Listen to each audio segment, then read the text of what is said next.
আসসালামু আলাইকুম। আপনারা সবাই কেমন আছেন? আশা করছি ভালো আছেন। আজকে আমি আপনাদের তৈরি করে দেখাবো স্যান্ডউইচ। এই স্যান্ডউইচ বানানো যেমন সহজ, খেতেও ঠিক তেমন মজা। আপনারা চাইলে আপনাদের ইফতারিতে এই স্যান্ডউইচ রাখতে পারেন। তো চলুন দেখে নিই কীভাবে স্যান্ডউইচ বানাতে হয়। এর জন্য প্রথমে মাংস নিয়ে নিচ্ছি, এটা হচ্ছে মুরগির বুকের মাংস। এরপর এর মধ্যে দিয়ে দিব হাফ টেবিল চামচ রসুন বাটা, দিয়ে দিব হাফ টেবিল চামচ আদা বাটা। এরপর এর মধ্যে দিয়ে দিব 1 চা চামচ মরিচের গুঁড়া, আর দিয়ে দিব ধনিয়া আর জিরার গুঁড়া 2 চা চামচ। এরপর এর মধ্যে দিয়ে দিব সামান্য পরিমাণ চিলি ফ্লেক্স আর 1 চা চামচ গরম মশলার গুঁড়া।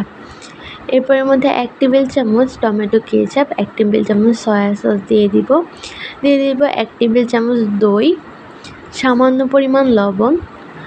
এরপর এটাকে মেখে নিব। লবণের পরিমাণটা কিন্তু ব্যালেন্স করে দিতে হবে, কারণ সয়া সসে কিন্তু লবণ থাকে। এবার এটাকে ম্যারিনেট করে নেওয়ার পর কিছুক্ষণ ঢাকনা দিয়ে রেখে দিব। এরপর চুলায় একটা ফ্রাই প্যান বসিয়ে এর মধ্যে সামান্য পরিমাণ তেল দিয়ে ম্যারিনেট করে রাখা চিকেনগুলো দিয়ে আস্তে আস্তে ভেজে নেব ঢাকনা দিয়ে। তেল কিন্তু বেশি দেওয়া যাবে না, অল্প তেলেই ভেজে নিতে হবে। এরপর এটাকে চুলা থেকে তুলে একটা বাটিতে নিয়ে নিব, প্লেটে নিয়ে এটাকে ঠান্ডা হতে দিব। এখন আমরা মেয়োনিজ বানিয়ে নিব শর্মার জন্য। আমরা বাসায় বানানো মেয়োনিজ দিয়ে শর্মাটা রেডি করব। এর জন্য প্রথমে 2টো সিদ্ধ ডিম কেটে দিয়ে দিচ্ছি ব্লেন্ডার জাগে।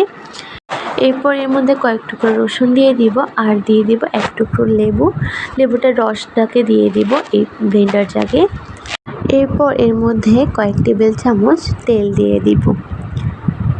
তেল দেওয়ার পর এর মধ্যে দিয়ে দিব গুঁড়ো দুধ। এখানে আমি 3 টেবিল চামচ গুঁড়ো দুধ দিয়েছি। এরপর দিয়ে দিয়েছি 2 টেবিল চামচ চিনি। এরপর এটাকে ঢাকনা দিয়ে ভালোভাবে ব্লেন্ড করে নিব। ব্যাস তৈরি হয়ে গিয়েছে আমাদের মেয়োনিজ। এই মেয়োনিজটাই আমরা শর্মা ইউজ করব, আপনারা চাইলে কিনে আনা মেয়োনিজও ইউজ করতে পারেন। এরপর যে চিকেনগুলোকে রেখেছিলাম, ঠান্ডা হওয়ার পর চিকেনগুলোকে ভালোভাবে হাত দিয়ে ভেঙে নিব। এরপর এর মধ্যে দিয়ে দিব শসা, এটাকে গ্রেট করে রসটাকে চিপে নিয়েছি। এরপর এর মধ্যে যে মেয়োনিজটা রেডি করে নিয়েছিলাম ওই মেয়োনিজটা দিয়ে দিব। আমাদের স্যান্ডউইচের ফিলিংটা একদম রেডি। এবার স্যান্ডউইচের জন্য ব্রেড আমরা চারি সাইড থেকে কেটে নিয়েছি।